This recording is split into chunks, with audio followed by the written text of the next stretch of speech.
You got the little man, you got the big man, and you got the bigger man.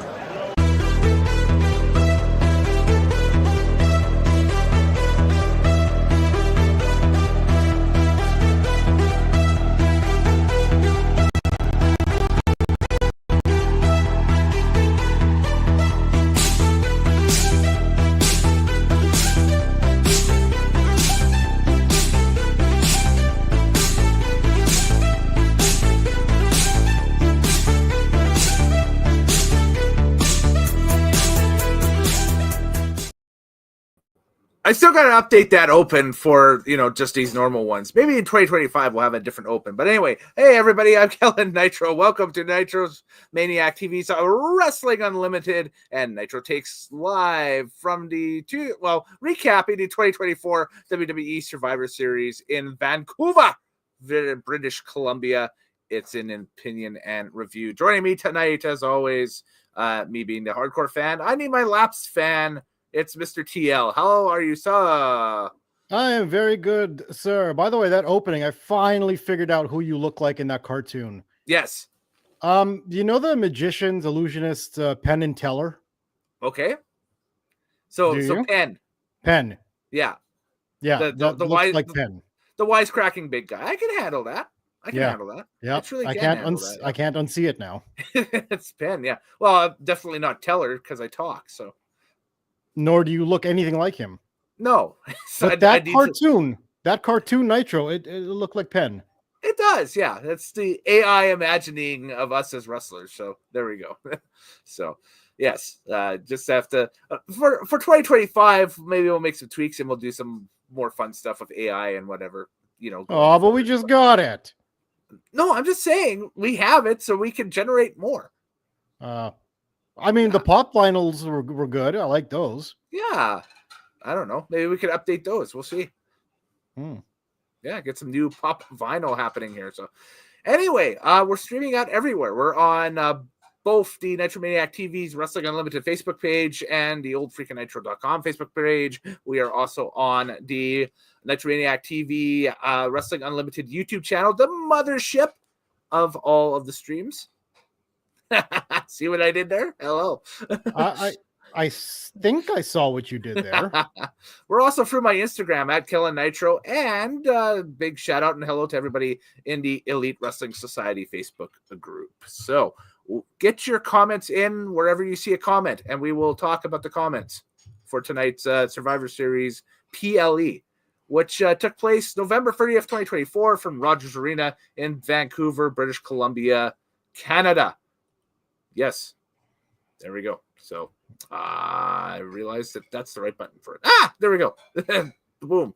That's it. It's a little laggy tonight, so I apologize if the buttons aren't working correctly. But there we go. And I just realized I lost the overlay. Oh no. So we'll just do this. Bang. We are back. You're falling apart, woman. It is falling apart. I also wonder if this next thing will work, because it is the tradition on all of our live streams that we go and we summon Undertaker.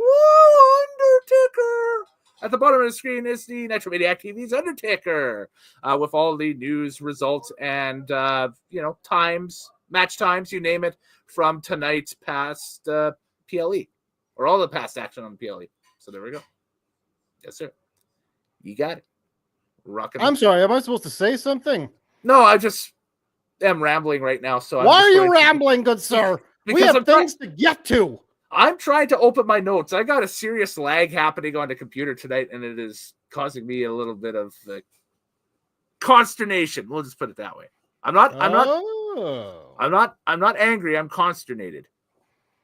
I think I should see a doctor for that, but yeah, they've got things for that, I guess so, yeah. There we go. But anyways, the third PLE in Vancouver for the WWE and fourth wrestling pay-per-view overall. And name the most recent wrestling pay-per-view to take place out of Vancouver. Rock Bottom. No. Oh, I don't know. 2000's WCW New Blood Rising. That doesn't count. they kind of overlapped that tonight. They didn't made zero mention of it during the broadcast. It made me laugh. So Because it's a different company. yeah, I guess so. So watched a little bit of the pre-show. They brought out the Canucks, Vancouver Canucks anthem singer to sing both national anthems prior to going on air, which is kind of cool. And then we opened up the pay-per-view. Well, they opened up the pay-per-view with the heel side of the women's War Games match walking to the ring with that whole Hell in a Cell music playing in the background and the whole crowd. Wait. Yes. This is the first Survivor Series in Canada since? This was the first one since I saw this. This is the not 97 because 97 was Montreal. It was. So I want to say 2016 because it was in Toronto, right? Survivor Series? Yeah, I think so. No. I'm looking at it. First one since, I think Michael Cole said it, since 1997 in Montreal. Screw job. Nope. 2016 Toronto. Really? Yeah. Okay. Never mind then. That was the one with the Brock Lesnar versus Goldberg main event. Oh, the squash. Yes. I like that match. That's actually, you know what? We'd have to get Frazier in and rewatch that card one of these days. Maybe that'll show up on the rotation one in the classic. It's too new. It's too new. I thought we had that's right. Yeah, it violates the rules, doesn't it? Mm-hmm. Yeah. Okay. I see what you're getting. I smell what you're cooking. You better. So that might be that one though is worth a revisit for sure. So okay. we'll shortlist that for 2025 and maybe we'll get to it. We'll see. Sounds good. Let's get to tonight. Let's get to tonight. Indeed. No dark matches at all on the card tonight. We get right into the bread and butter. So our first contest was the women's War Games match where we had team, I guess, Liv Morgan. Sure. So Liv Morgan, Raquel Rodriguez, Nia Jax, Tiffany Stratton, and Candice LeRae taking on, I guess it's Team Rhea. It was Team Rhea Ripley, Bianca Belair, Naomi, Io Sky, and Bailey. The runtime for this was 38:15, and the babyfaces were victorious. What was the finish for this? As I take a look, I got to scroll all the way down. It is the Riptide through the table on Liv Morgan netting the 1-2-3 for the faces, with Rhea Ripley getting the pinfall. That accomplishes Rhea Ripley pinning the Raw Women's Champion. So the old WWE trope sounds like she's getting another title shot. We will see. Yep. Mm-hmm. Thoughts? Just general thoughts that come out. This was a mistake. Don't we say that every year about the women's War Games match, though? I think because it's true. How many of these have we done since we brought you in? Since like maybe, at least 21, I think. And every year maybe you're like 3 or 4. Yeah, every year you're like, this is a mistake. I have to tend to agree. It is. This match should have been a traditional Survivor Series match. That would be cool. Sure. It would have made more sense than a friggin' War Games. Mm-hmm. There was no need for for this to be a War Games match. I will Honestly. say this. There were less botches in this match this year than in past women's War Games. No, sir. It wasn't botch free, but there was less of them, at least that I noticed. I noticed that Candice LeRae, as soon as she entered the match, things went to shit. Yeah, good. Okay. I don't know why. Good point. Another thought. Everybody brought a weapon into the ring. Mm-hmm. But the most over move the whole match was Nia Jax landing a leg drop. Yeah. Does that tell you something? Because it's a big whoopee. that's so everyone's like, ooh, like that. But yeah. It shows you that a real wrestling move done by a person of that size is more devastating than people hitting each other over the head with gimmicked weapons. So maybe just stick to the wrestling and utilize the cage and the fence and the dangerous parts of the ring and the metal surrounding the ring to make this interesting, which is more so what the men's one did, not so much the women's one, where everybody had weapons. We had toilet seats and fire extinguishers and garbage cans and garbage lids and painted candlesticks and chairs and tables. And, oh, God. Was this a weapons match or a War Games? I'm asking you. Oh, yeah. Yeah, a war game. Sorry, I'm getting some written correspondence in on my X account, X Twitter. So I'll just go ahead and I'll pump that right now because we have the match of the night poll happening right there on the X Twitter. It's at Kellen Nitro. Go ahead and vote. You've got 23 minutes left in the poll right now, and there are two clear choices for number one. And we'll discuss that when the poll ends in about 22 minutes time. But yes, it's supposed to be a War Games match. The way WWE runs these War Games matches now is that it's basically a hardcore cage. So that's no. For the women, this is what they do this for. Mhm. Which I'm figuring if you're going to do it that way, just don't do it. Just have a traditional Survivor Series match. Mhm. Especially since War Games is supposed to be against two factions. Mhm. These were just 5 random women put together against 5 random women. Okay. Yeah. No, these teams Are they kind of. not? Yeah. Well, these teams kind of seem very slapdash together over the past few weeks. Yeah, which is Yeah. typical of a Survivor Series match Mhm. of old, but not a War Games. Yes, that's right. Yes. The An point of this elimination match match, is to settle a score between two factions, Mm-hmm. or one faction and one group who's either the group of heels or a group of faces. Yeah, which is typically the way it has been leading up to this year, because last year you had Damage Control versus baby faces that were wronged by Damage Control, Right. for example, right? So And this was yeah. just like Liv and Raquel versus the not fully tag team champions because Jade wasn't there. because Jade's hurt, so they brought in Bailey, and yeah. So. Oh, hey, by the way, Mhm. remember how I told you Bailey needed a new entrance theme song, or at Yes. least revert back to her old one? Mhm. So clear tonight. Yes. Well, she's not the only one that suffered from the entrance music thing. We'll talk about that as we go along. But yeah, Oh? hers, yes. Yes. Okay, remember that. Put a pin in that one. Yeah. Because I don't know what you're talking about yet. But Oh, I have examples. I have notes. okay, you got notes. But Bianca comes out first. Good pop for opener. Naomi comes out, starts to lower a little bit. Then Io comes back up. Then Bailey, confusion. And then Bailey actually comes out and is like, oh, it's Bailey. Mhm. And then, who was the last girl? That was, I'm trying to remember. Oh, now. Rhea Big Pop. Yeah, Rhea came out. Yeah. Rhea came out. Yeah. That gear she was wearing tonight, awesome. Love that gear. Yeah, the what was it like? Well, funny. Okay, no. When she the mask Right. and the outfit. It's like a. I'm mixing up war two different demon looks thing. because before this show starts, they showed both factions entering the arena, Mhm. and Rhea Ripley looked like Billie Eilish on steroids. A little bit, yeah. Kind of like A lot of it. Billie Eilish. A lot of it.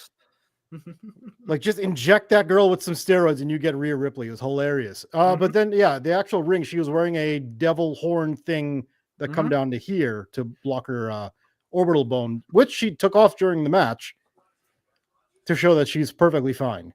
Okay. Didn't she? Yes. Yeah, it was the last quarter of the match that Why spot do I happened. feel like you're not paying attention? I am paying attention. Are you getting used to my rants? Maybe a little bit. Maybe just You a tiny bastard. bit. Tiny bit. So- Well, I'm getting used to your over-explaining of things. Again, I am the lore master. That's what I got to do. Ah, you got me. I forgot to share the link somewhere, so I'm just doing that while we get some more people talking about the deal here. But getting some correspondence. It's about the match of the night poll is what I'm looking at right now. So we're having a little bit of discourse over on the X about that. But yeah, again, I thought this opener for the women's War Games match was okay, but just okay, like a mild okay. A lot of the problems I saw was they choreograph a lot of their stuff.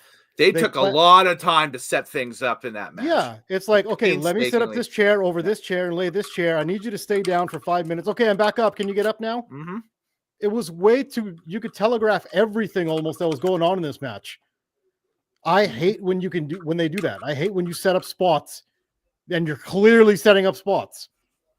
I hate when a cluster of people all gather around together and huddle, waiting for the person to jump off the top rope together. Yeah. Are you crunching, typing while I'm talking. I'm just Jabroni! I'm just smashing those keys right now. Yeah, just right there. Okay, I promise I'm done typing. There we go. Are you? Yes. Hands on your are head. underneath You should do the entire podcast like that from now on. No, Rest of the night. my carpal tunnel would hurt anyway. Your carpal tunnel. But Anyone that anyways, got surgery for that. yeah, there we go. Yes.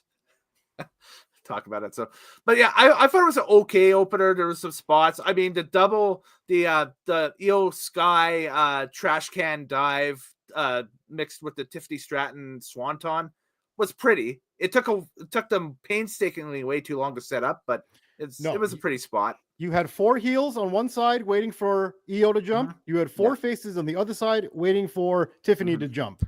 Yeah. And you could see them waiting and waiting and waiting. Yeah. I think Stop doing that. Yeah, I think it reflects on our argument from last year that says that we get the I guess the equality of getting, the men's and the women's war games out there, but maybe in the future, like you said, this could have been easily a 5v5 traditional Survivor Series match.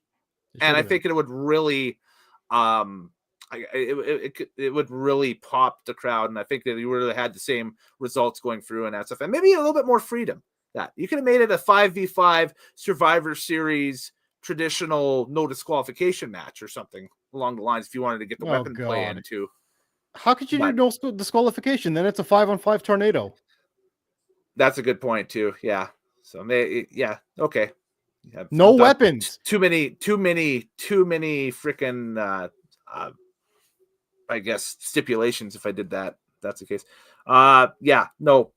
But agreeing with your point there, definitely that could have been a 5v5 Survivor Series match traditionally rather than a War Games, and I think it would have done a lot better. And yes, those teams were slapdashed together fairly quickly over the past few weeks. That's it.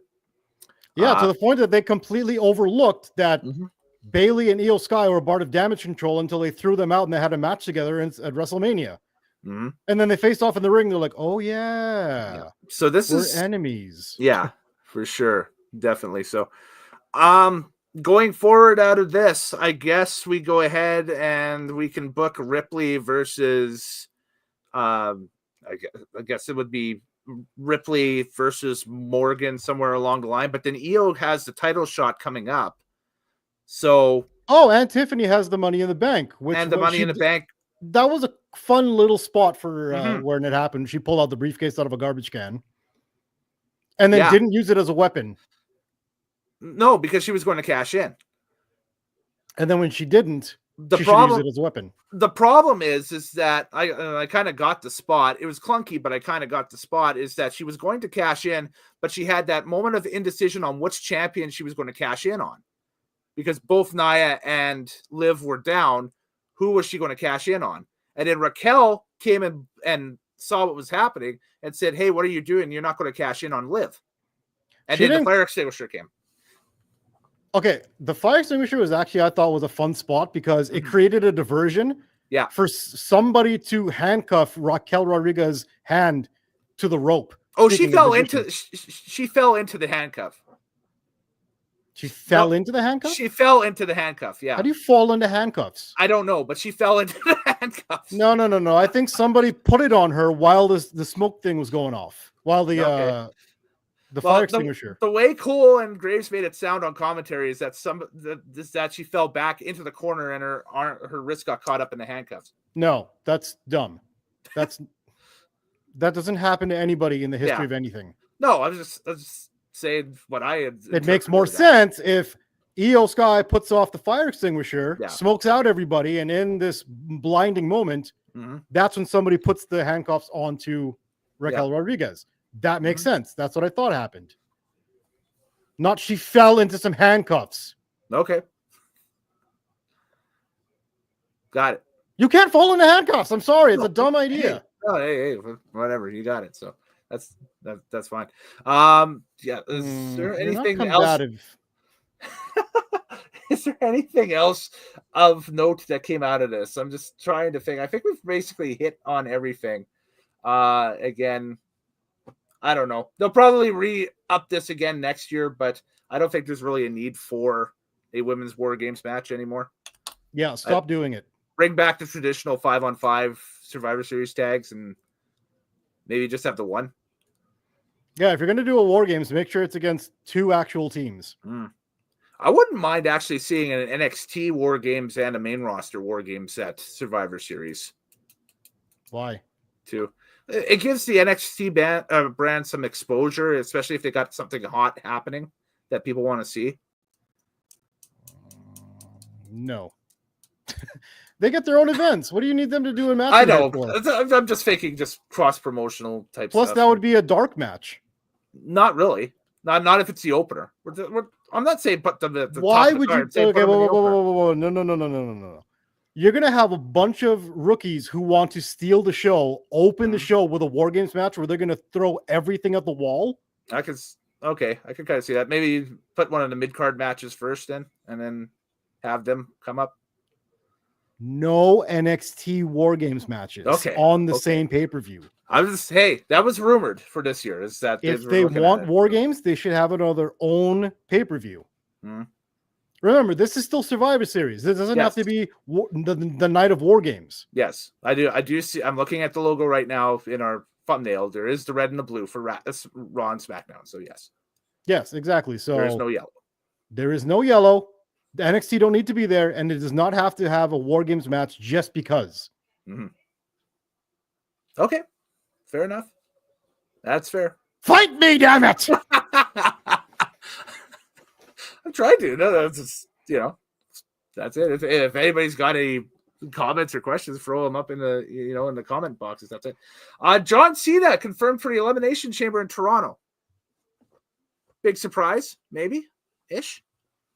Let's see what happens. This is 2025 will be his last year as his final year. Yes, he has a certain amount of dates that he will be working with WWE, which is like 30 to 40, right? Yeah, I believe so. And I think he has confirmed for the 2025 Men's Rumble match already. Okay, cool. So he'll be in a Men's Rumble match, and obviously something's going to happen in that Rumble match to have him involved in Elimination Chamber. So, meh. We'll see what happens. That's the road to WrestleMania anyway. You would think that there'd be something lined up for John Cena going forward. That being his last WrestleMania, I put in. You know why I'm not really hyped for this or putting any stock into this? Because it's pro wrestling and retirement tours mean nothing. No, because the Sting retirement tour had a little something to it. Over on the other AEW. Yeah. It had a little, like it was done. Wow, you're talking positive about AEW. That's crazy. I know, right? Wow. Oh, I'm not going to say that his last match was good because it was awful, but I'm saying it actually meant something. That this is an old man who needs to stop, and he finally gets to stop.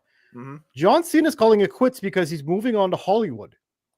So it's like, if his Hollywood career doesn't take off, he could simply just come back to wrestling. Like, he's not ancient. He's not Ric Flair aged. So, I mean, that's why this doesn't hit home a lot. It's like, oh, this is really John Cena's last year. It's like, only if it doesn't work out. Only if his Hollywood stuff works. Then it's the end of it. They're banking a lot on that show going through and then him getting movies off that show. What is it called? What is he? Peacekeeper, I think. Or no, yeah. Yeah, it's Peacekeeper, isn't it? Yeah, I think so. Yeah, something like that. Yeah, so they're banking on that going forward for a few years anyways, and him getting more things off the back of that. Sure. And if you don't, wrestling. Yeah, well, it's the fallback. It's what The Rock is. It's slowly kind of falling back to right now. It's getting more and more involved with WWE again. So, well, the whole thing is him being a global product. He realizes that being a part of wrestling helps his global brand. Unlike, let's say, Batista, who doesn't want to do it because reasons. Well, sorry. The reasons being he wants to be a legitimate actor, and he wants to focus on doing acting and being more diverse in what he can do. Sure. In his projects. Yeah. He's not a global product. No. Like he's not going around. Yeah. He's not. I'm Dave Batista and I have sneakers and I have a. He's kind of the product of a franchise right now with the Guardians of the Galaxy thing being as hot as it was. And then, under the Marvel thing. That's it. Yeah, that's one of his big Which roles. isn't the same as being a global product like the Rock is, or Well, no, it's the exact opposite. we haven't is John Cena a global product right now? No, No, he's not. no. What ventures does he have outside of wrestling and acting? That's good point. Not really a lot. No. Not really a lot. Dwayne Johnson is a product. Mm-hmm. So he goes back to wrestling because he can get millions of viewers to see his product. Mm-hmm. So John Cena could do that too if he wants. Yeah, you never know. Exactly. Hell, Logan Paul does it now. He does. Also, did that bother you that there was more advertisements on the actual canvas this time around? No. I think it's because I'm so used to watching like UFC now, and maybe the odd Lucha Libre thing where they've had sponsorships for like 30 years in Lucha Libre all over the thing. You watch like CMLL and there's a giant Corona ad right in the middle of the freaking ring canvas, right? Yes. No, that didn't bother me one bit. Like, I don't know about any of the viewers or listeners listening to us tonight and that stuff, and comment if it did, but I don't think it didn't bother me one iota. No, me neither. The fact that there were two rings kind of was a wake-up call to begin the thing, but then I was like, oh yeah, it's War Games night. Of course there's going to be two rings. That's right. Yeah, exactly. Yeah, because it's a different look, right? So but for anybody who didn't see it, what they did now is there's actually 10 advertisements now. Mm-hmm. One in every corner. Yes. One in every side of the apron. So that's 8. No. Yeah. 1, 2, 3, 4, 6, 7, 8. Yeah. 1, 2, 3, 4, 5, 6, 7. Yo, and then the one in the middle, the prime bottle. Yeah, you're actually on the 9. right track. Yeah, 9. Yeah. So yeah. And then you can count the big one that they have on the Jumbotron for 10. That they have. No, well, I'm talking about the canvas itself. Oh, you're talking canvas itself and that stuff. Yeah. Yeah. But no, it didn't bother me one bit. I was so used to it now and everything going forward. And this is the way that they're going to be recouping the money lost after the pandemic and everything. And going forward, it's another way to sell revenue to advertise stuff. We saw it tonight with all the advertisements during the pay-per-view. There was advertisements for Slim Jim, and there was advertisements for, you name it, throughout the entire thing, along with the WWE merch shop. And you know what, though? It's doing well because that arena tonight was packed. Oh, yeah. What was it was 17,008 something, I think. 828, sorry. 17,828, which is, they consider it a sellout. So if it wasn't a sellout, it was standing room only. So, and you notice they had this small minimalist kind of entryway tonight. Yep. That we've seen. That's right. They did not do a big ass Titantron.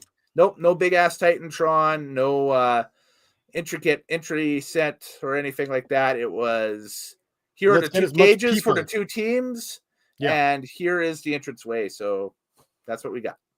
All right, let's go to the second match finally. Yeah, let's go to the U.S. title contest, which was a title that changed hands tonight. I have some notes for this one too. We had LA Knight, the champion, coming in to take on Shinsuke Nakamura. And yes, that is Shinsuke Nakamura, folks. If you haven't been watching the product lately, which I wasn't coming into this. Yeah. That's a little bit of a wake-up call. I was like, wow. Okay. He looks like he was a victim of domestic violence. It's a different look for Shitter, for sure, for Shinsuke. His wife beat the shit out that boy. 9:45 was the runtime. Singles match for the WWE United States Championship. And Kinshasa 1-2-3, so a clean victory over LA Knight for Shinsuke Nakamura. I have this note I wrote earlier on. I don't think this match hurts LA Knight if he loses. Nope. But it kills Nakamura if Nakamura loses. This is the third time they've tried to launch a different look with him. Yes. Yeah. So I think so. I was just going for the back of my mind because they did a rebrand with him. I want to say in 21 a little bit with the music. They took the music away, so I counted that as a rebrand. Gave him a fresh track, and then earlier this year when he was feuding with Seth Rollins, it was the birth of anime villain Shinsuke. Oh, sorry. Okay, anime villain was the second one. That's what I'm talking about. The second one, yeah. And then now this is the third time with this, I guess, leveled up anime villain, maybe. I don't know what the hell this is. Samurai Shinsuke. Yeah, he's samurai. It looks like he's out of Ghost of Tsushima. I don't know Yeah. what the hell is going on. Uh-huh.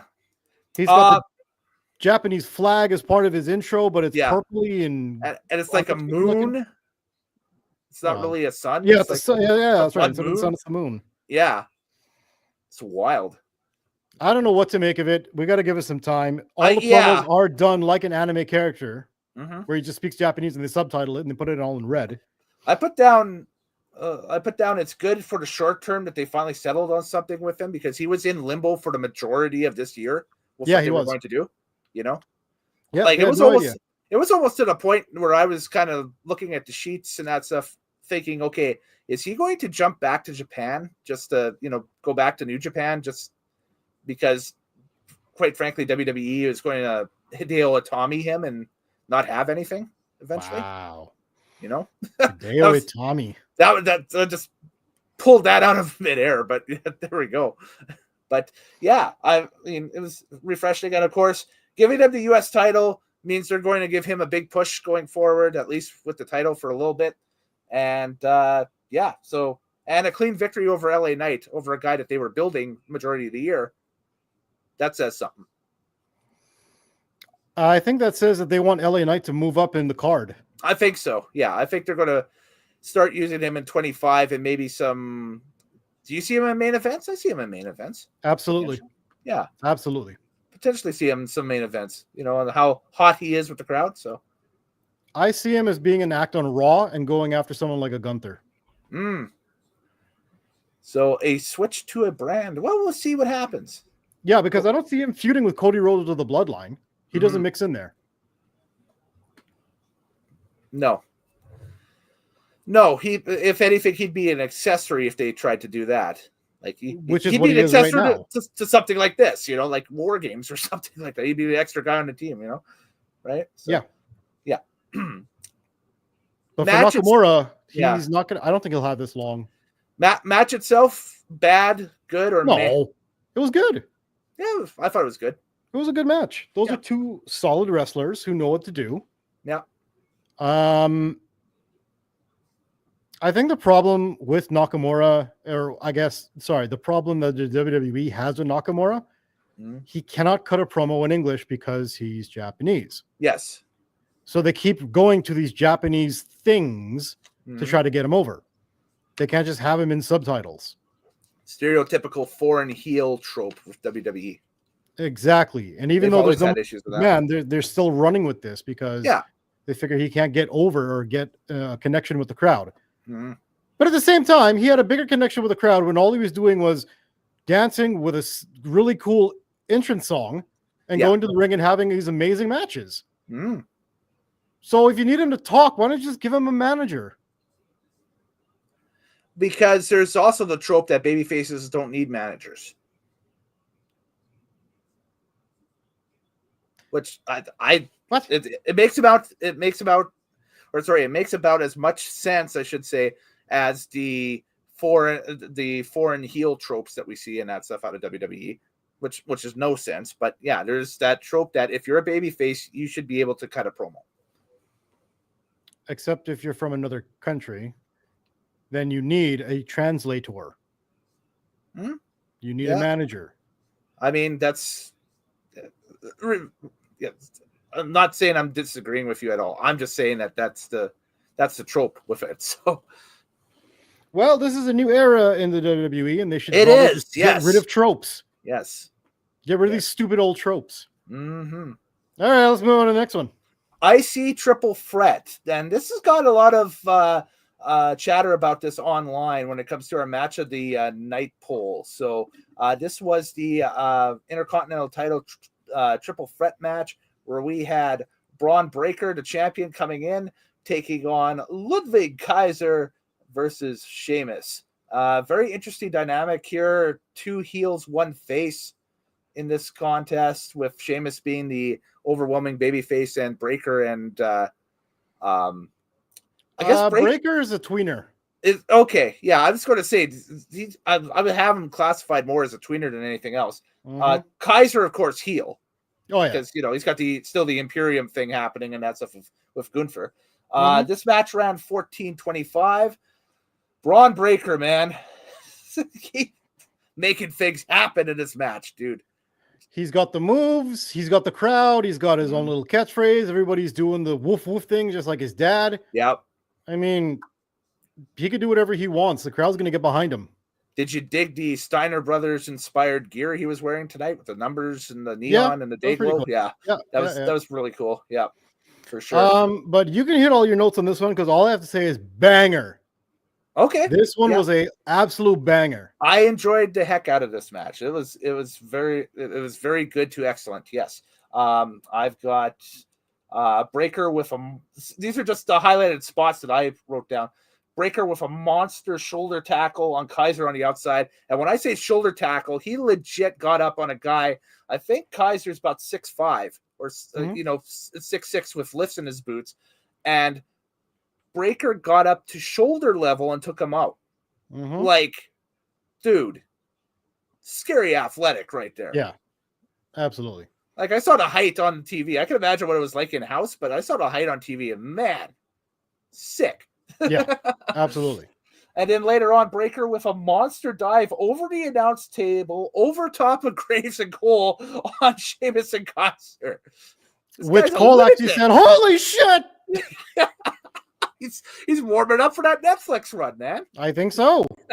He let out an audible "holy shit" as they came at them. Yeah, it was hilarious. I don't think he expected that. No, not at all. It's also funny because Michael Cole, saw his life go before his eyes. Yeah, but it's always funny because you always see Michael Cole. He's looking at his monitor. He's never looking in the ring. Yeah. So he clearly saw on the monitor these things were coming at him, and then he must have glanced up and saw them, and then holy shit! It's like it's coming through my living room. Yeah. Well, dude's a big dude to be flying over like that. I gotta ask you. I wouldn't want to be hit by any of his moves. That would hurt. I do have to ask you, when do you think Sheamus figured it out?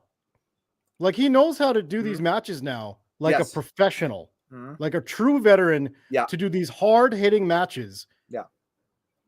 That are just amazing. Yeah. When do you think he figured it out? Probably with the tag team run with Cesaro, because Cesaro was putting some bangers out there too before they started tagging together, and then he learned off them. It's osmosis. You hang out with a guy that long, like they did. They had a long run as a tag team, so they did. You're right. He might have figured it out then, and then when he went on the singles run after that, he'd be like, because like this version of Sheamus, if he had done like strong style in Japan, doing this gimmick, he would have been the friggin', what do you call it? The best bout machine. Yes. He would be probably your New Japan IWGP champ for sure. Absolutely. Or at least in the consideration for a run with it, definitely. But yeah, no, Sheamus, I would think for sure was I think he figured it out during that run, and now that he's a singles wrestler again, he's done it. And don't forget too, he spent a lot of time with Pete Dunne when they were doing that brawling brutes thing, and that had to have helped as well. So I mean, like, dude's wrestling better than he was 10 years ago. But I didn't think he was terrible 10 years ago. I thought he was pretty good. So I thought he was mediocre 10 years ago. I like that he would have hard-hitting matches with, whether it be at the time Drew McIntyre or Bad News Barrett or stuff like that. But yeah, basically you can put him in there with other big men and have a good match. Yeah, he would have a decent match with the other big men. But like now, like he's like, this is the best version of him. Yes.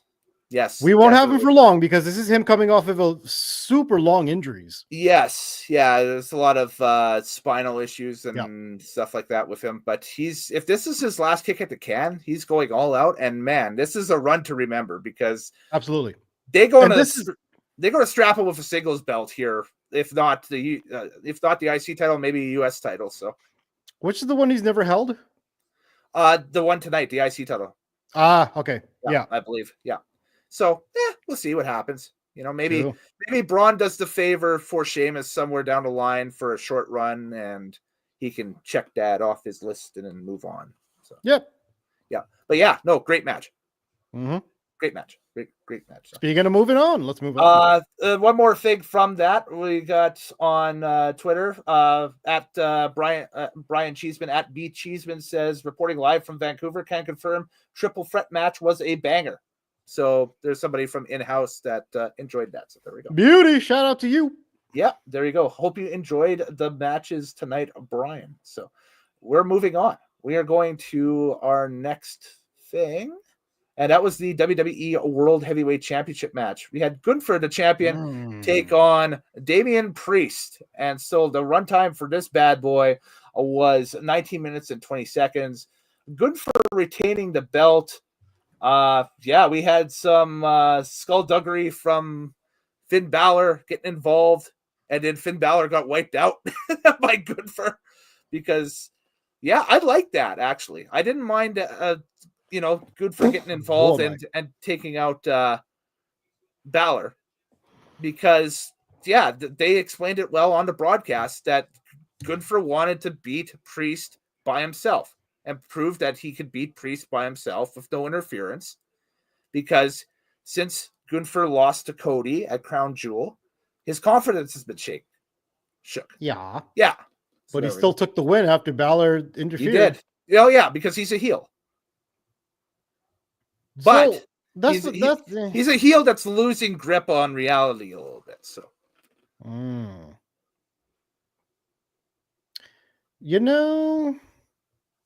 don't know. A heel with honor is a dumb idea. I don't think it's a heel with honor. I think it's a heel that's trying to reclaim dominance. And every time he tries to do it, somebody's interfering in his matches and giving him the dub. Well. What's the best way to regain dominance in the world of wrestling? Get wins? Well, yes, but how do you do that? Make your faction bigger. Yeah, there we go. Well, they're down to 2. That's it. Exactly. They got to bring back. They got to bring back that other member of Imperium, or expand out to get at least a tag team in there. I would think. Do they have any European tag teams? Not on the main roster. I mean, there's Pretty Deadly over on SmackDown, but they're more of a comedy act than anything else. Where are they from? Oh, they're not even European. Sorry, they're Australian. Never mind. My accents mixed up. Yeah, I don't know. I really don't know. Unless you turn Dragunov heel, and then you have Gunther and Dragunov as part of Imperium, or I have Dragunov as part of Imperium. Interesting. Mm-hmm. Yeah, that's the one where you could put him inside the faction just so they could turn into each other later to have an absolute banger of a program. Yep. Yeah.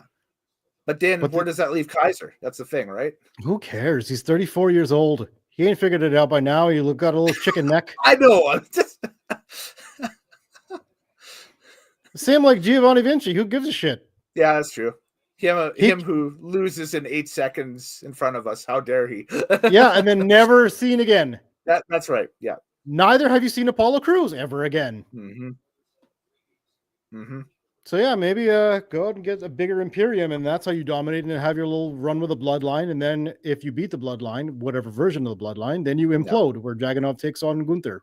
Mm-hmm. There you go. I just saved their careers. Hooray! Good match, but I thought this one was better. I thought this one was better than the SummerSlam match, to be quite honest. But both matches to me, I still think they're trying to find that dance partner for Gunther, and they haven't found him yet. So, they found him, but he's injured. Oh yeah, Dragunov. Yeah, exactly. Yeah, so do you think they're just making time with until Dragunov comes back? Okay, I could kind of see that. The problem is that the type of injury Dragunov has is very unpredictable on when he'll come back. That's the thing. What is he injured with? What is he injured with? It is, as I do the Google, Ilya Dragon. No, there we go.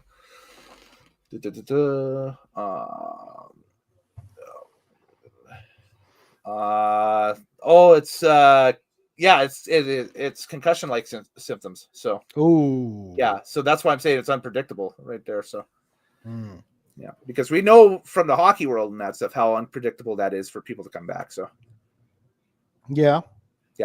Well, and even in the wrestling world. Yeah.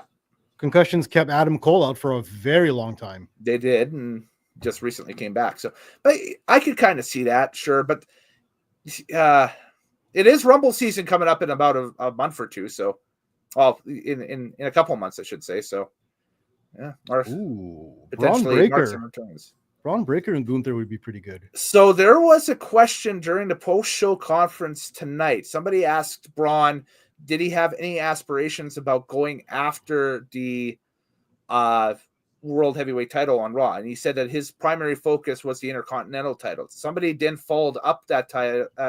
Actually, I think that was the first question was Spencer Love from Love Wrestling who asked that. And then I think somebody followed up Spencer's question with, so you wouldn't think about declaring yourself for the Royal Rumble coming up in February. And Braun responded back and saying, I didn't say that. So potentially. I never said that. I never said that. Yeah. You tell me what I said. So we'll see what happens going forward. But yeah, that's very interesting. And yeah, they are building Braun to something. The Intercontinental title has always been a stepping stone. So what I also want to know is on the Damian Priest side of things, what are they building with him and Finn Balor? They've done this already. Like they've done it to death. Yes. When is this finally going to blow over? This is what I'm thinking, and this goes right into our next thing. Is we see an ad for Saturday night's main event, December 14th, at the Nassau Coliseum in Long Island. That will be on NBC. That's their next big WWE. It's sort of like a PLE, but it's a network special. Yes, it'll be what it is.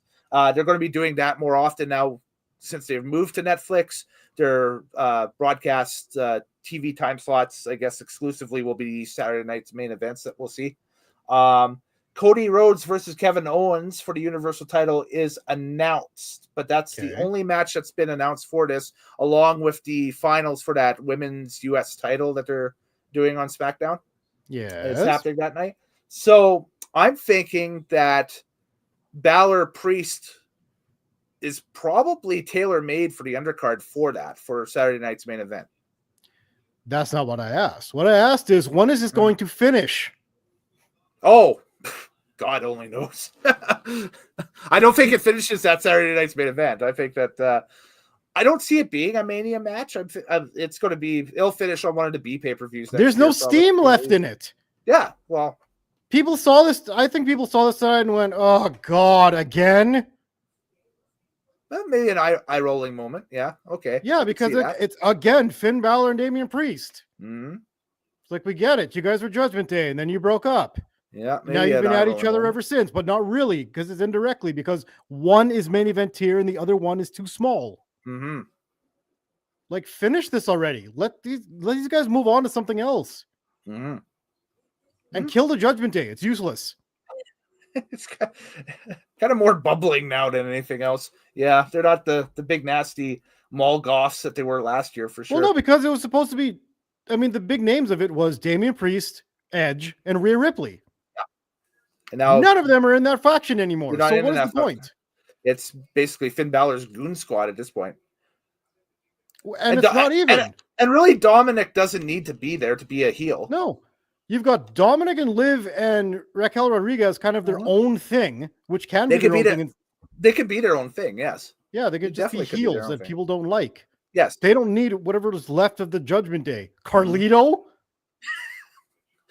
That big-headed Irish dude? Oh, Finn Balor's stunt double, JD McDonough, yeah. McDonough, that's his name. Baby Balor. Yeah. He's not, he wish he was Baby Balor. No, the trope on him was because he came up through the same system as Balor, and it actually came up through Finn Balor's wrestling school and that stuff. And the two look so similar, is that he's Baby Balor. So that goes back. That goes back to the first WWE United Kingdom tournament back. The point is, blow it up. Yes. Let's go on to the next match. Well, the next match is the men's War Games match. Oh, last match. Yes, the main event. So we had the OG Bloodline with CM Punk versus the new Bloodline with Bronson Reed. And the runtime for this one was 52 minutes and 12 seconds, which I thought was actually shorter than it was. I was shocked when I looked at that time. Yeah, that seems long. Yeah, that seems really long, but multiple. I had to look at a couple other sources to confirm the Wikipedia time, and that is correct. It's 52:12 for that. Let's see. So The heels all came out together. The good yeah, guys all came out to their own entrances. yes, Even the Usos didn't come out together. They came out split. yes. Which Cole The tried to defend. yes, This is yeah. they're saying like we're all equals now. We're not a one man following Roman team thing So anymore. what do you think? Because you're a CM Punk fan. I am. Punk in as a swap for to hurt Seth Rollins to get one over on Rollins, or did Paul E call in a favor? Paulie called in a favor. Okay. What is Punk's favor that A he match wants? with Roman Reigns. Okay. Okay. When We'll see Roman if you're gets back, correct. when Roman gets back the title at some point, Mhm. whatever title it may be, then Yeah. Punk will get first in line. He's called. That's his call. Yep. Yeah. I mean, the tension between Roman and CM Punk Was was the story of palpable. this match. It was palpable. Yeah. Yeah. There was that moment where what was it? Punk or so it was Punk was going to walk out and Roman stopped him. He stopped him. He put his hand out and he said, Mm-mm, Sammy's going. you go. Yeah. Yeah. And then on the next, it was just Punk and Roman in the cage. And then they let it open. It looks Yeah. like Roman's about to go out because CM Punk's in the corner, like, nah, go ahead. Yeah. And then he And brushes it's- right past him. Yeah, pushes right past him, yeah. And goes out. And they had this little face off throughout the entire thing until CM Punk saved Roman from getting squashed onto a table. That's right. Was that Jacob or was that the other guy, the Tsunami guy? That was Tsunami guy. Bronson Reed. Bronson That was Reed. the top- There we go. That was the top of the cage Tsunami. Yeah, through a table and then Which CM they Punk saved barely him. avoided too. They got Dude, out was of there. that close? That was nick of time. I was concerned about people's ankles getting chewed up with that. I was like, oh man. That was like a hairline. Yeah. Close. That was crazy. Yep. But that chemistry that they have between Roman and CM Punk, Mhm. beautiful. Yes. And then to see them like actually team up at the end, and then Paul Heyman come out right as it's about to start, Yep. and yell out "War Games" as loud as he could. I mean, that was a great moment too. Yeah. Well, basically, he walked out and said, "Hey guys, listen, we got to get through this before we can worry about whatever you're going through, right?" So, Exactly. oh well, that's a futz. Okay, never mind. What? What? I'm trying to get the results of our poll so I can set up for our next fig here, but it didn't allow me to do the deal. So now I'm trying to do the deal here. All I What know else is did that I was a got? good match. It was so much better than the women's match. It Yeah, had oh, yeah, more to do for with sure. the physicality. There was more at stake. Yeah. The crowd was chanting for CM Punk a lot in this Yeah. match. I thought it was match of the night myself. We'll see what happens in the poll, but Hands down was match of the night. This is the one to Yeah. go back for. mhm, If anybody Excellent. hadn't seen Survivor Series, I'm like, go back for the main event. This one's mhm. that's the go watch that. Well, it's a big story because as we've discussed on this channel before and that stuff, the hottest thing in pro wrestling right now is the Bloodline storyline, bar Yep. none, in any absolutely. promotion anywhere. Yep, and it has Yeah. been for like the past 4 years, 5 years. Yeah, it is.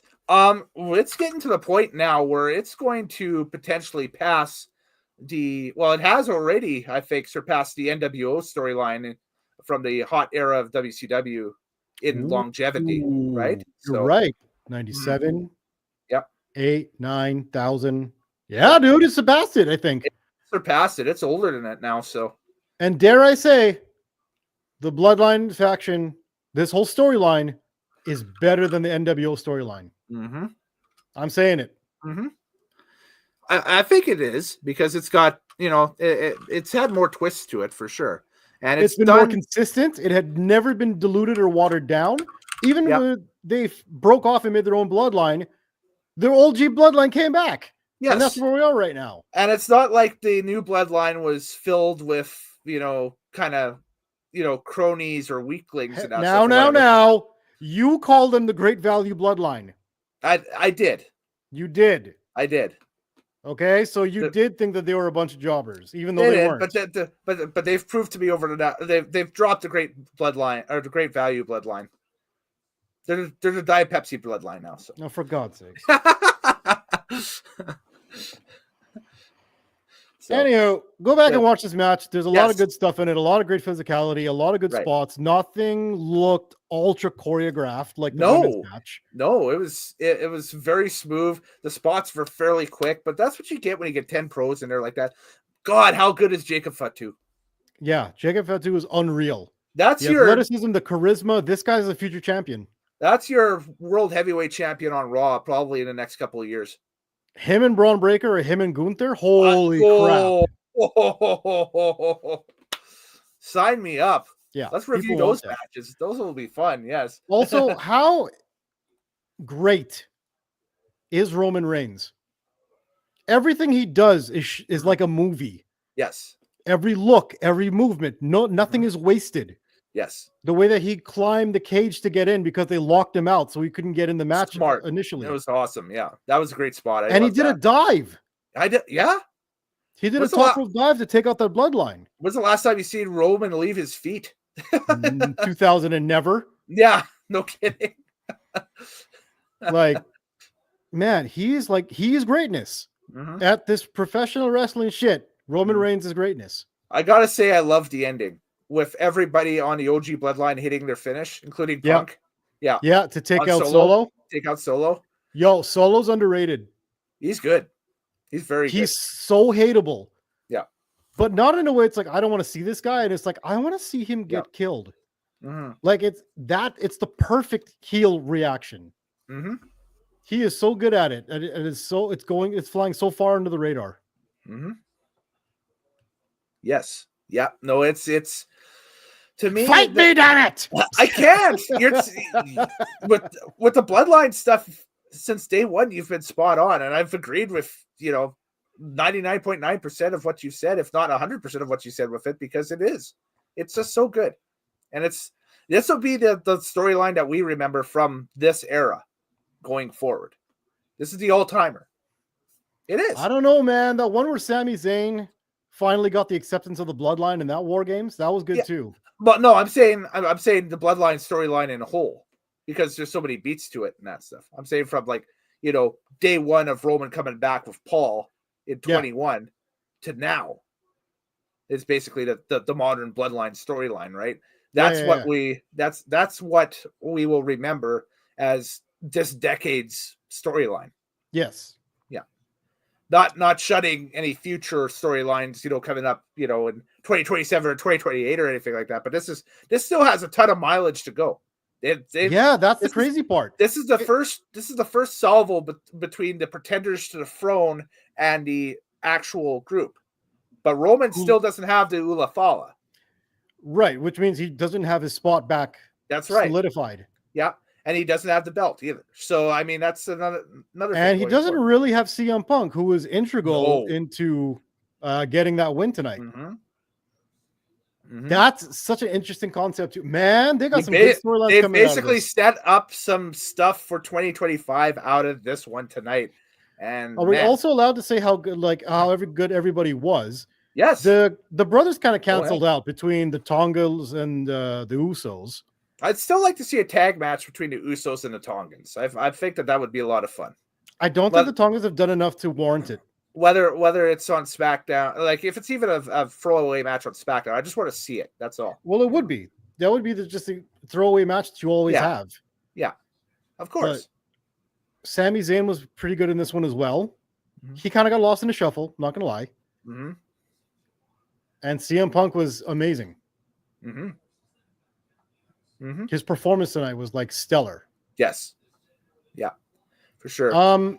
So also, by the way, this show was really good, and it had omissions after omissions of stuff that we still wanted to see. That's so right. It still had that element of I want more. Yes. Well, the New Day going on. That'll be probably coming to a boiling point on Monday. We'll see what happens. Yes. Well, that's what I'm saying. I'm just saying, there's still stuff that needs to be handled. Like it all wasn't just finalized at the end of this night. There's still stuff okay, where does Nakamura go from here? Mm-hmm. What's gonna still go on with the bloodline? Right. Where does LA Knight go? Mm-hmm. What the hell's going on with this women's thing now that it's still dissolving? Yes. Between Nia and Tiffany. Tiffany, yeah. What happened to Jade Cargill? And who took out Jade? Rikishi. That's the. I was gonna say that's the new white Hummer. If Nia Jax goes out there and says I did it for The Rock, that would be the funniest shit ever.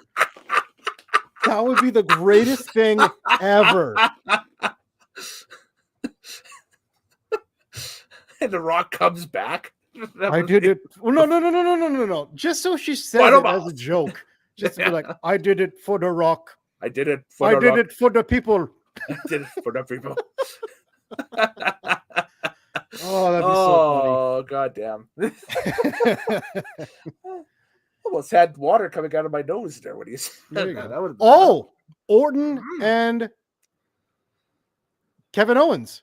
That's right. That and wasn't settled Cody at all Rhodes, tonight. yeah. It wasn't even brought up tonight. The whole Cody Rhodes figure. That's well, I think that's Cody Rhodes wasn't even there tonight. He wasn't even there tonight because again, the tease is for Saturday night's main event. The main event's already been set. It is Universal title Rhodes versus Owens. Yep. But what I'm saying is all these things that were not on the show, and yet the show was still jam-packed with good stuff. Mm-hmm. Like WWE's on fire. Oh, big time. It's been a fun product to watch this year, even though we took the summer off. They were still cooking during the summer, obviously, and that stuff. Come back and do this type of stuff, and the interaction with these folks and everything is great. WrestleMania was one of the best ever, and then they had a cool-off moment, and then SummerSlam they kind of kicked it back in, and then now. Yeah, but there were still enough hot spots during the cool-off moment to keep you interested in that stuff. I mean, you had the huge reception for AJ Styles in Paris, and then that on the same pay-per-view, you had Jey Uso, basically coming into his own. By the way, that is something interesting that I noticed in this men's match. Everybody got chance. OTC. Yeah.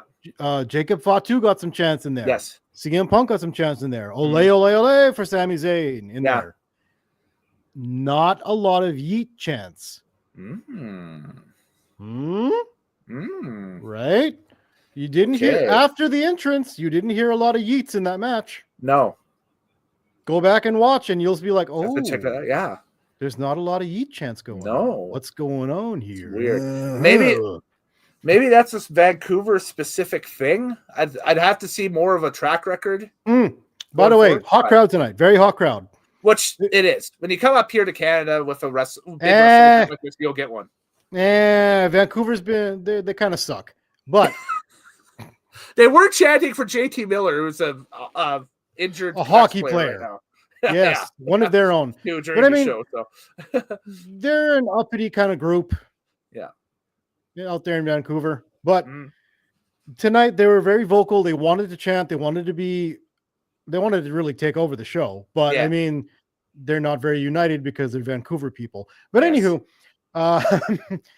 it was still a hot crowd and it was a full crowd, which is always great to see. Especially when you see the other product out there that not a lot of people. Yeah. And that's kind of a little bit of a deal right now. It's just kind of interesting. You only shoot one piece of the audience. Can't go around the arena. No. Rogers Center is Rogers Arena, I should say. Rogers Center is the tennis thing in Toronto.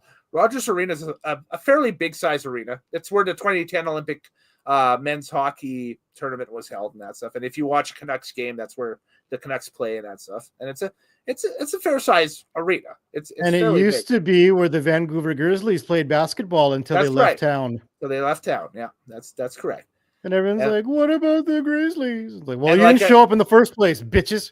And like I said, this is the fourth pay-per-view from a wrestling company and third WWE pay-per-view in that building, since it opened. So Vancouver did okay tonight. Yeah, Edmonton does need a pay-per-view. Yes. Yeah, I agree. And I think it's coming. I really do. I have hope. I have faith that one of the two companies is bound to take a crack at it. So. It just popped in my head for no reason. Crack Addict by Limp Bizkit from WrestleMania 19? No. There was an event where Rey Mysterio back in WCW, there was a war. It was either World War III or War Games. But he did a spot where he jumped from one set of ropes to the other set of ropes into Just to the West Coast. That pop. was the World War III triple ring battle royal, I think. And that's where you went rope to Mm. to a West Coast pop on Super Calo. 98, I believe that was. I don't know why I just remember this. Every time I see double rings, I think of that. I'm like, somebody's got to do that spot. Nobody does that spot. No, because there's only one Rey Mysterio, and now that his knee is gone. Again? No, no, I'm just saying that it's just. I've had surgery 8 times on my left knee. Yeah, that's it. Exactly. It might be 9 times now at this point. I don't know. I've had surgery 18 times on my left knee. My left knee, yes. I can't believe that one clip out of all the please don't try this at home things that they've run throughout the years is the one that sticks out in your mind. But it How pops is it me every time not? you say that. It's just the cadence. It's stuck in my brain.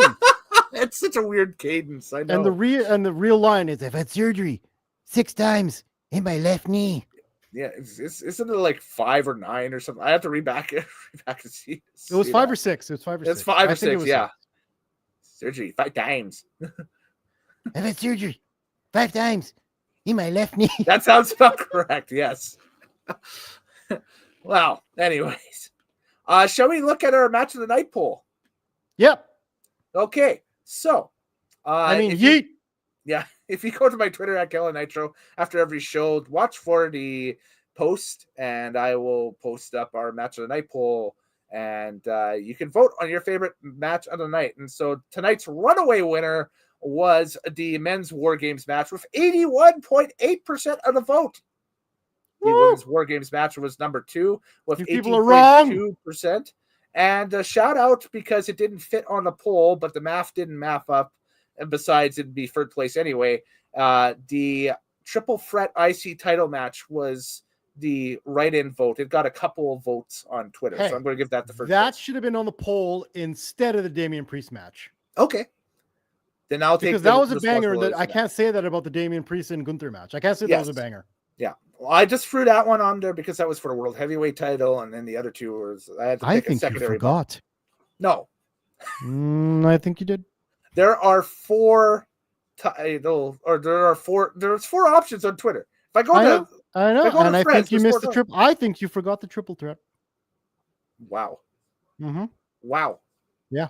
Oh, I put the Yeah. same thing up on Fred's too, so we'll see what happens. But I swapped the matches around, so I did put that Intercontinental title match up on Fred's. Let's see what happens. sorry.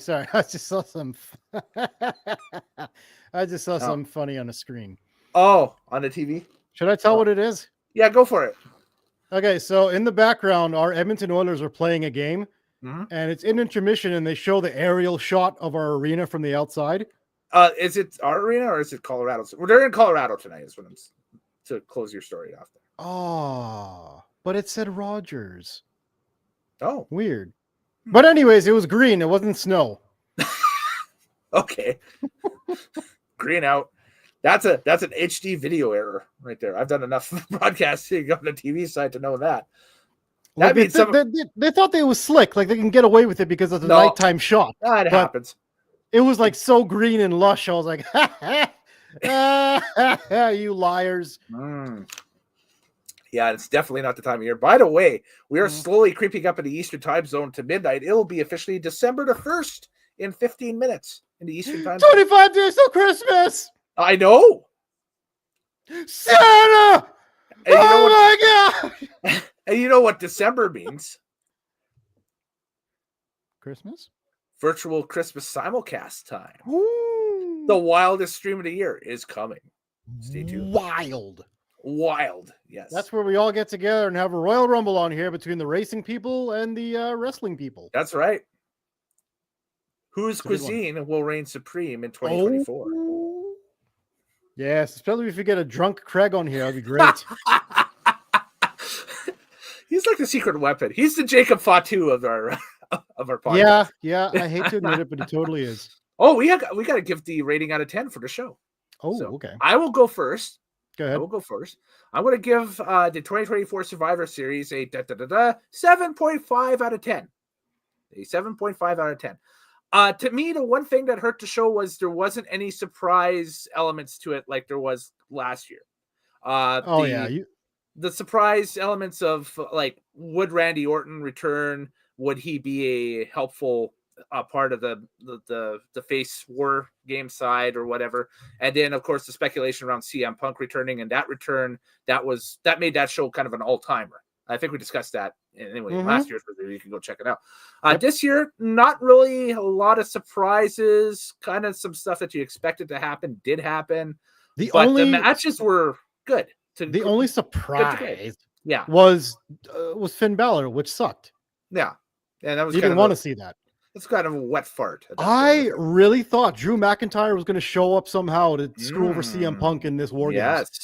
Yeah, but I guess he didn't show up. He wasn't on the show either. So he was not on the show. No, they've really another notable omission. I think they've really they're done. I think they're finished with that storyline. They're moving on. So now the question for going into 2025 to me is, what is the favor? And we will see what the favor is. I didn't give my ranking. Yes, you do. Go for it.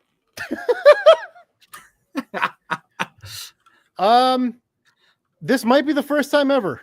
Oh, we got an unprecedented deal. Here we go. I think so. Okay. 7.5.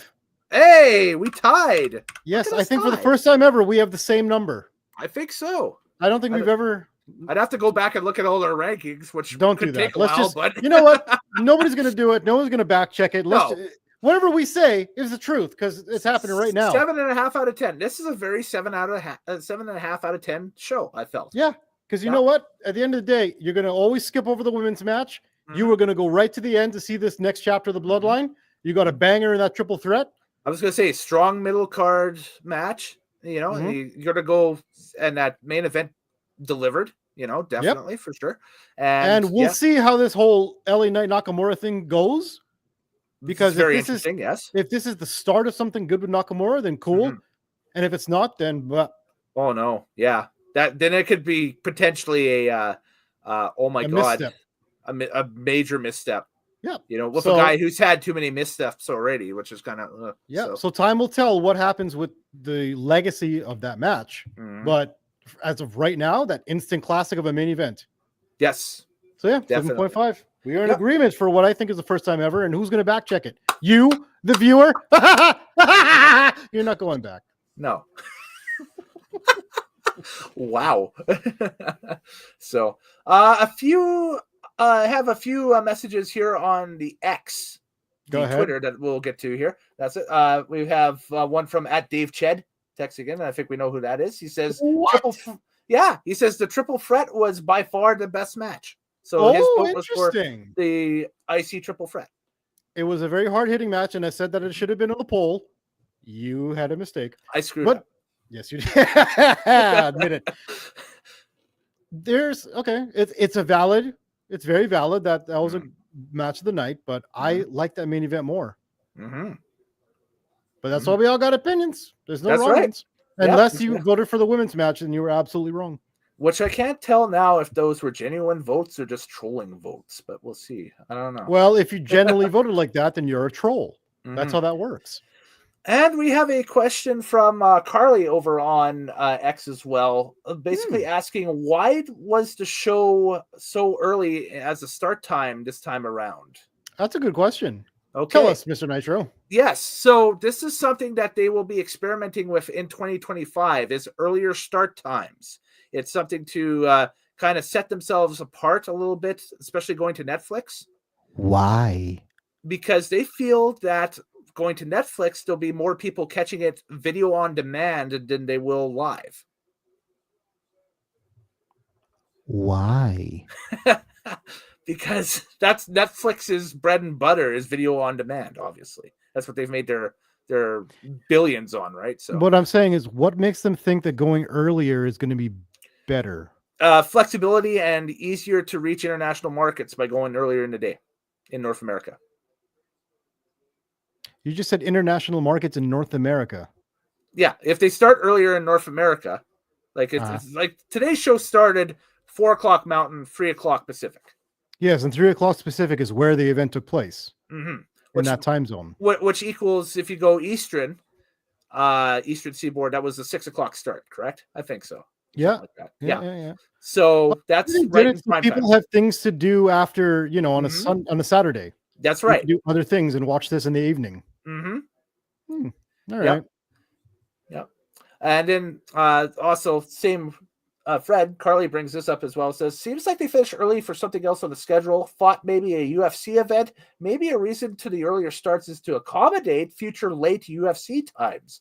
Possible. That's a good point as well. That's Because another good point UFC she brings only up. runs on Saturdays. Mm-hmm. And you If you're- don't want to be competing with your sister company over PLE PPV revenue, Absolutely. I guess. You're not trying to split the viewers on that sense. Mm-hmm. Yes. So there we go. That's But it. I don't think that who was the name of their thing? TKO Group, whatever. TKO Group. Yeah, I don't think that they're going to book the same event on the same night. I don't think UFC and a WWE I are don't gonna have think this so issue. either. I think that if anything, you'll see obviously AEW run on the same nights as UFC to try to, do their thing. But People no, don't want to go see that shit live. Why do they want to sit home and watch it? Yeah, well, if you've got, the choice between UFC and AEW right now, I think a lot of people are going to be choosing UFC, especially if the matchups on the UFC card are somewhat desirable to check out. So. Nope, doesn't even matter. You could have two people from the street who are, You could have Dada 5000 versus Kimbo Slice again, and it's hey, rest in People peace, would go Kimbo. check it out. But yeah, you could throw that in the ring and it would get more than AEW. And almost rest in peace, Dada 5000 after that. Ew, that still to me is like one of the worst fights ever. So You still go but- back and watch it, don't you? I've seen it maybe a couple of times. This week. Not this week. Let's just say this. After the Tyson Jake Paul thing, I went back and watched it once just to compare. You just That's needed all. to. Yeah, okay, I see. Yeah, because You're a people sick were man. Yeah. It's YouTube. You can find anything. You're a on sick YouTube. man. You love violence. Yes, I love the violence. Yes. By the way, this is the first time we've talked since then. On just a kind of just you and I one-on-one. Thoughts on the Jake Paul Mike Tyson spectacle? Oh, I thought it was a work, just like wrestling. Yeah, I thought so too. It felt like it was already a pre thing. That's I will say this: the women's fight that they had before Great. was awesome. Yes. That was a phenomenal fight, and both those fighters should be commended for sure. Taylor what versus they did. Serrano was the fight of the They night, and stole the Serrano got show. screwed. She Serrano did. got screwed. Yeah. She won that fight. Which happens in boxing. That's a boxing thing. And it's so happened twice now to that same girl. Mhm. So they basically have to run a trilogy in order to solve this properly. Hey, I'll check out the third match. Absolutely. I think that Yeah. was the big thing, is that in terms of real boxing, that was a huge success. I'll check out the third match for sure. That's they sold me on that one, especially her promo at the end there. It's like, yeah. I always get screwed. It's like, God damn it, she always gets screwed. But in terms of like exhibition boxing, I know what to expect from Jake Paul, that this is as phony and bullshit as wrestling. Yeah. Like Oh, it's yeah. not, it's just not a real competition. Mm-hmm. And if you're not going to fight real boxers, active boxers, Mm-hmm. then there's no point in this anymore. No, exactly. This has run its course. Either It fight has. someone for real or this is done. I think there was video of showcasing there's like a brand new oldest man on the planet or something. Like he's like 111 or something like that. And all the comments underneath it was like, oh, there's Jake Paul's new opponent for. So You know what there the we go. fight did very well, though? Mhm. It sold us on hope. And what that means is the hope was that Mike Tyson had one more. He had one more right hand in him. Yeah. He had one more knockout left in him. And you Mhm. wanted that nostalgia, that Mhm. one more time. Let me see my childhood hero knock out somebody just one last time like he used to. I felt like that first round, if he would have connected, it might have been good for Tyson. It was lights out. And you're like, Yeah. that's what everybody wanted. That was the hope. After round 2, it was clear it was okay. This guy's an old man and he's gassed. But Yes, exactly. Yeah. Or he was holding back and he just needed to go the distance in order That's to a make good point. the viewers Yeah. and the money. yeah, there might have been a side deal there where, okay, give me X amount of rounds and I will give you a bonus of Y. And I there's rumors about that. We don't know if it's true or Mhm. not, but there's absolutely a lot of talk about that happening. Oh, for sure. Yeah. But yeah, that fight was completely sold on the hope that we could have that nostalgia. That let's see it one more time. Yeah. Yep. No, I figured I'd bring that up for sure. That's No, it was good. It was good interesting. because it's as big as it's just as much wrestling as what we saw tonight. Oh yeah, absolutely, for sure, definitely. So, well, we got potentially a couple of things to. We got free things coming up here in our future live streams on the Nitromaniac TV's Wrestling Unlimited. Of course, stay tuned. We will announce a day for the 2024 Nitromaniac TV Wrestling Unlimited / Drag Files Christmas Spectacular live stream, where we go kind of get together and regale you with the Utide Celtis, if it were, of the season. It's the merriment. It's basically your virtual Christmas party for those who don't have a Christmas party. You can join it. I've had surgery 5 times in my left knee. Phenomenal. Just phenomenal. So that's upcoming. We also have upcoming another Classic Nitro stake. We are in our ECW era as we do ECW One Night Stand 2005. The finale. Okay. No, The no, no. finale. It is. This is officially ECW series finale. Okay. I think Fair One enough. Night Stand 2005 was their finale. We'll talk about that on that podcast and a little bit more for sure. I've been. We'll have to. We're going to still try and narrow down a day for that. I have to get Craig the source material. So Okay. Yep. yeah. So that's upcoming. So we'll still do that. And I think we might, because it's on a Saturday night and I got nothing planned at the moment. Maybe we'll jump on and we'll do a recap of Saturday night's main event. When Because is that's that? December 14th.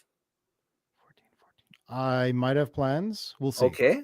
Well, we can carry it on to the next. Tis week. the holiday season, Tis man. the Once you holiday get into season. December, them I Saturday know. Sundays is getting I know. wiped it's up kind with of events. Wild stuff. Like the next, next weekend, I already got holiday parties planned, and then Yep. I might have one already for the 21st already planned and that stuff. And it's like, oh my goodness, it's just unreal stuff. So, but we'll get around to it. Mhm. I'll pitch. What usually happens is I pitch a date and we all decide on something, and then that's it. So, We might have to go with the Sunday. That might be more doable. we could definitely do that. And I think that would give. Maybe we should rope Craig in for that one too, because he'd be actually able to watch that. That is true. Mhm. Okay, let's see what we can do about that. We'll see what we can do. I want to do it because it's Saturday night's main event. Yeah. It's a big deal. To me, it's a big deal. So To be fair, every modern version of that show has sucked. that's why I want to do this, because this is the pilot episode of the new version of it. So The newest version. the newest version of it, yes. Because in the mid 2000s, they tried to revitalize it and it sucked. And if the names that I'm hearing do come through for this, we'll need Craig. It'll be fun. Okay. Mm-hmm. Any That's all. impressions I should attempt to work on? Some Bobby the Brain Heenan? Oh, maybe. There we go. Okay. Because you ain't touching nobody's touching the governor. That's Craig's baby. I never said that. You know, You tell me what I said. you tell me what I said. So, what If did you're he such say? a patriot. What did he say in the chat that he was doing tonight? He was LARPing as a 9,000-year-old vampire. or something like Yo, don't tell that out in public. that? Don't tell people what he's Well, actually no, doing. I'm just saying is that that's. I made fun of him personally for that in private. Don't bring that up in public. I'm not bringing. I That brought he's it up LARPing doing Dungeons and Dragons with a 7,000-year-old vampire. as a 7,000-year-old vampire. Oh That was god. his character. Oh, it's out in the open. Well, we had the thing earlier in the year is wrestling LARP, and I think like 70% of the people voted yes. So And they were all wrong. wow. It's not a live action role play. With that, not. I'm going to tell the Undertaker here to rest in peace, and it'll go away for tonight. Where can they catch you on the socials? I am exclusively on the Twitter X. I call it Twitter. It was Twitter when I knew it. My mama called it Twitter. I'ma call it Twitter. It ain't no X. But at TMLOUTAN. Yes, Give me the smoke. I want smoke. phenomenal.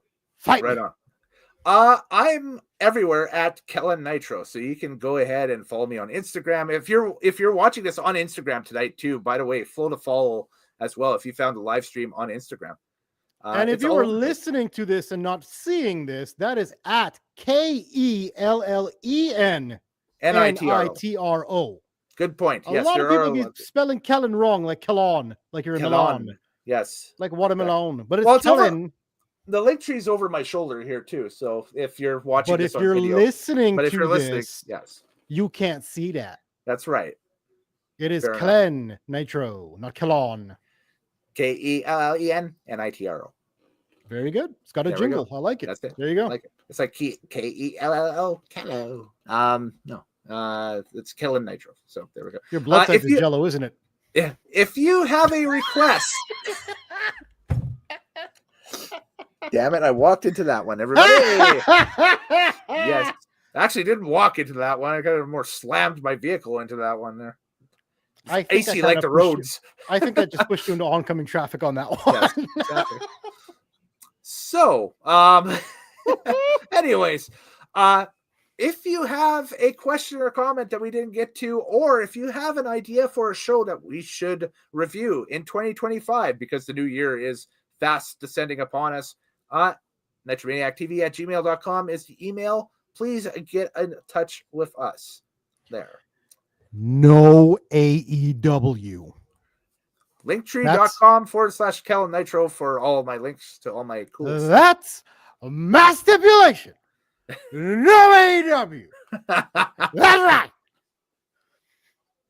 There we go. Sorry, I Ric had to get Flair, that out there. former AEW roster member Ric Flair.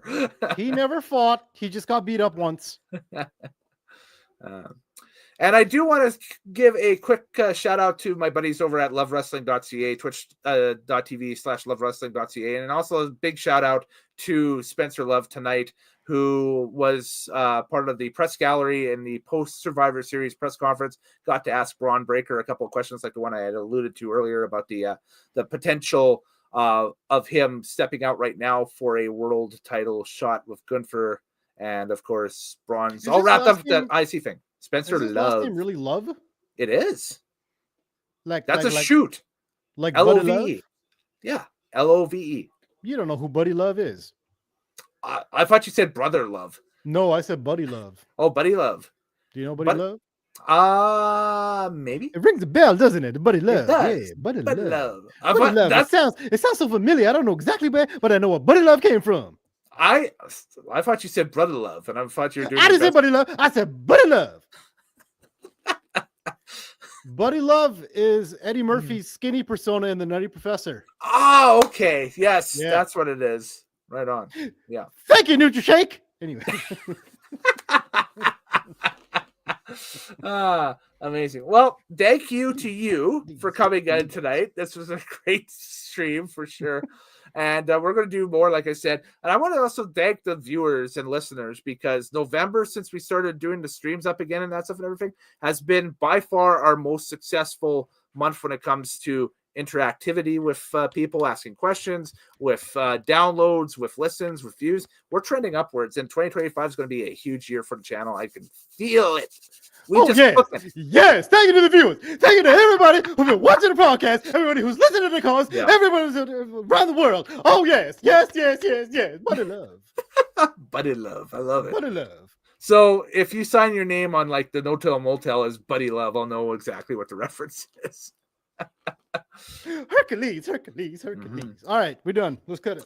I will end it with this, a tweet that just came down from WrestleVotes. And WrestleVotes is one of the top Twitter accounts on Twitter to follow for rumors and stuff, because I think it's a guy that's inside the hierarchy at WWE that's putting this out there, or at least he claims to be. But he's been kind of spot on as of late with stuff.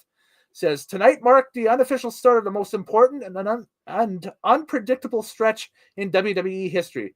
Over the next 140 days, we have the return of Saturday night's main event on NBC, Raw's Netflix debut, a second Saturday night main event on NBC, a dome-sized Royal Rumble in Indianapolis, the Elimination Chamber at Skydome in Toronto, well, Rogers Center, pick your poison there, and both nights of WrestleMania 41.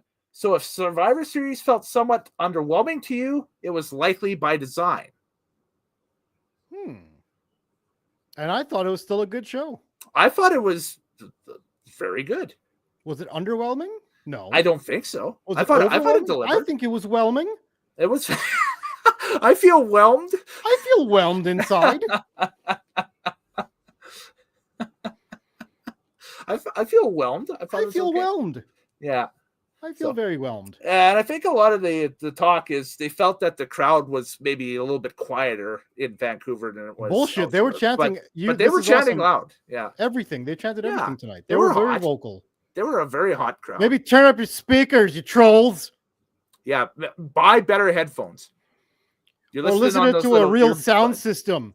Gotta get these. What are these 805s? Yeah, there we go. 808s? And heartbreaks? 808s. Yeah, there we go. What are you? They are rocking? 808s. Yeah, they are. Yeah, that's right.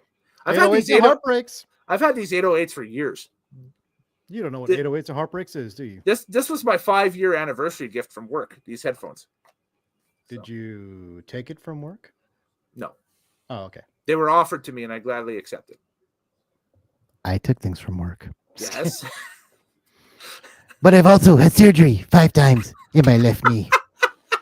All right, we're Ray's done. taking things from her. Yeah, so I'll let you get back to the hockey game because it sounds like the Oilers are winning here. So I want to. They just scored again. They scored again. Yes, there we go. So, anyways, later days. Happy wrestling watching, folks. Thanks again for checking us out, and we'll see you next time here on Nitromaniac TV's at Wrestling on Lematen. On my left knee. You got the little man, you got the big man, and you got the bigger man.